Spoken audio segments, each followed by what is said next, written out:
All right, so welcome back to week 2 of our art project this term.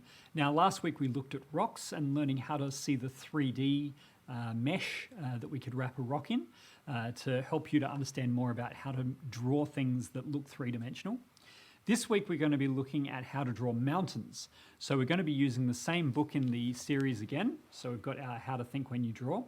And we're going to be using this and the page 136 to be able to learn how to draw mountains. Now here we've got the page that we're going to be using. And so what we'll be doing is using this. This will be provided to you as an image that you can refer back to. And we're going to be using this to create our mountains in our scene. Now, this is all leading towards our 3D card. So we're going to be drawing rocks, we're going to be drawing trees, we're going to be drawing mountains, and creating a layered 3D card so that you can actually create your own 3D landscape from your drawings. And this is what we're going to be doing next week. So this week we're going to focus on how to draw cool mountains. We've looked at how to draw cool rocks. And next week we're going to be looking at how to draw some quick trees as well as add in these mountains and rocks to our 3D card. So let's head over to my iPad and I'm going to give you a demonstration of how to draw this. You can also have the page up, the image that I just showed you, this one. You can have this image up as a guide so that you can know what you're doing as you go along and you can watch me do it as well. All right, so I'm going to move over to my iPad and let's get started. All right, so here we are in Jamboard again, and we're going to go over those different steps that we were looking at before in the book. So the first thing to do is to go ahead and we're going to add a little triangle to our page. And again, you could be doing this pencil and paper, totally fine. I'm just doing it in Jamboard because it's easier on my iPad. We can do another one, say like that. And what we're then going to do is add a dividing line down the middle. So we don't just go straight down the middle like that because we want to make sure that we're actually creating a more 3D feel. So what I'm going to do is just give it a little bit of some jagged edges, come along here, do something like that. So now it's starting to feel like a three-dimensional object because we've added that extra edge to our flat triangle. I'll do the same thing here. I'll try something different this time and go this way, something like that. And you can see just by adding that squiggly line, you get a better sense of three-dimensionality to those mountains. So I'm going to also follow along with the tutorial again, and we're going to add in some surface lines. Those surface lines give the idea of three-dimensionality. So what we could do is just put in some lines like this, going up like that. And then we can also put some lines in going up like this. So by adding those in, it allows us to actually give the mountains a little bit of texture. Now we could take those out again and then we could actually put in some more squiggly lines rather than straight ones. So I'm going to do that next. So the next thing we want to do is add some lighting to our mountain to make it look very three-dimensional. So this will really help when it comes to our card where we're able to make things in the background look very 3D. So here I'm just going to put a little sun in so that we have an idea of where our light is coming from. So our light is coming from this direction. And then what we're doing is putting a shadow on the other side of the mountain.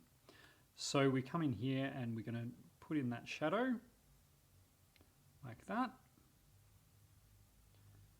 And I'm going to add a couple of layers to this and make it a lot darker, because what I want to do is also put a little bit of light or a little bit of colour into the other side.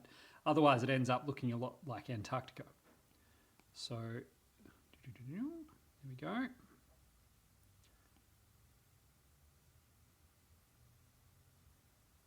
And then I can come in here, whoops, let's undo that. Come back and go here and start putting in some shadow or some colour there.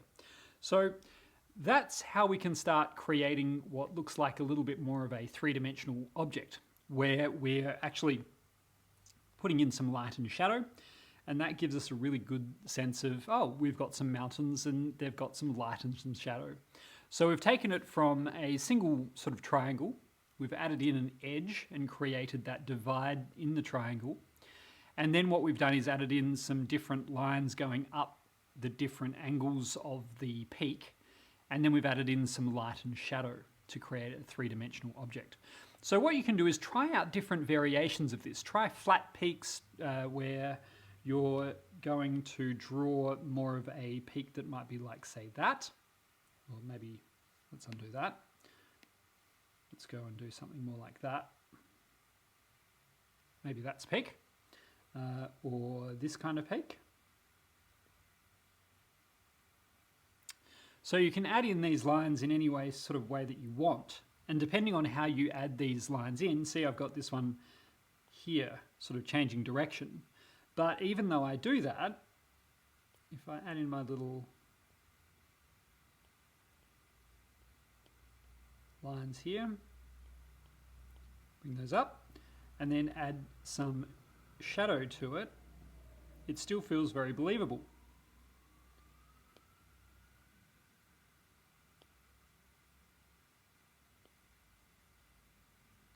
There we go. So that's all it takes to create some believable mountains. And then you can just put more of those together. So I'm going to come back and I can add another one there and maybe put one there like that. And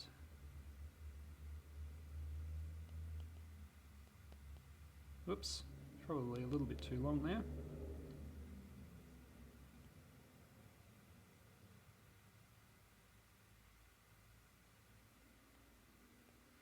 Something like that. And so you can keep colouring those in and try different things and come up with your own mountain backgrounds and things like that. So have a go, and then as you have more practice, you'll find that you'll start to get really good at this.